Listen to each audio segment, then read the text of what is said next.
Hey everybody, it's me, Greg. I know I haven't talked to you in a while. I got a haircut. Haven't you noticed? Yep. It's kind of nice. Well, anyways, I'm here to talk about Bible contradictions and how they don't necessarily exist in your mind. They can exist, but they don't necessarily have to. The contradiction is just appearance. It's just an appearance, but in a 3D perspective, contradictions don't have to exist. It's an apparent paradox, okay, if you want to call it that. And Bible contradictions talk about God's mind, how it doesn't change and how it changes. And you got to wonder, how is that possible, okay? On the appearance of it, how is that possible? But you can say on different levels, it changes and it doesn't change. Here's an example. I have an example drawn on paper. Okay, you see the circle within that circle?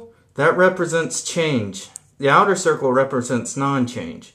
Okay, the mind can make decisions that can vary. Okay, it changes now and then. But on the outside, a mind doesn't really change. It kind of stays the same, like a brain doesn't change, okay?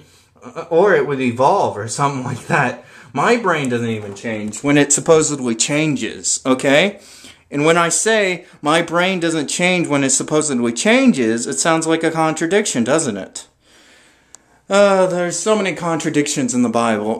There's one talking about gold, like a person receiving a certain amount of gold, and then another one, like another account of that same thing where he gives them a little more gold than he did before. I just go, well, first he gave him that much gold, and then he added a little more, so it equals that total of what you know the amount of gold that he gives you. So, like 20 at first, and then 40 the second time you read it, and then you just go, well, he just added 20 more to give you 40.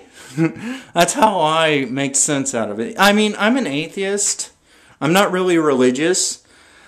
But, you know, I realize that I have a mind to interpret things, okay?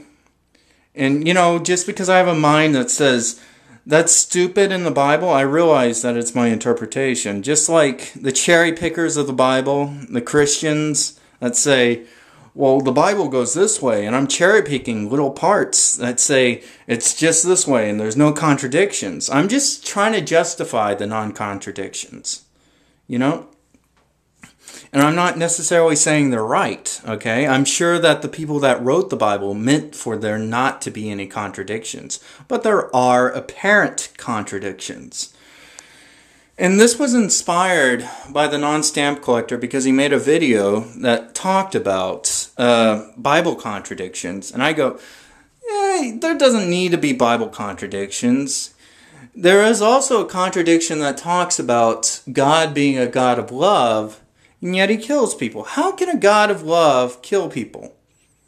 And maybe it's his love. It's how he defines love. How God defines his own love. You can't really interpret it as a human. Or you can, okay? Because the very interpretation was brought about by people. That God was love, wasn't he? But you can put on faith or anything like that. Maybe God's word is in the Bible. I don't really believe it. But that's about it. Okay, bye.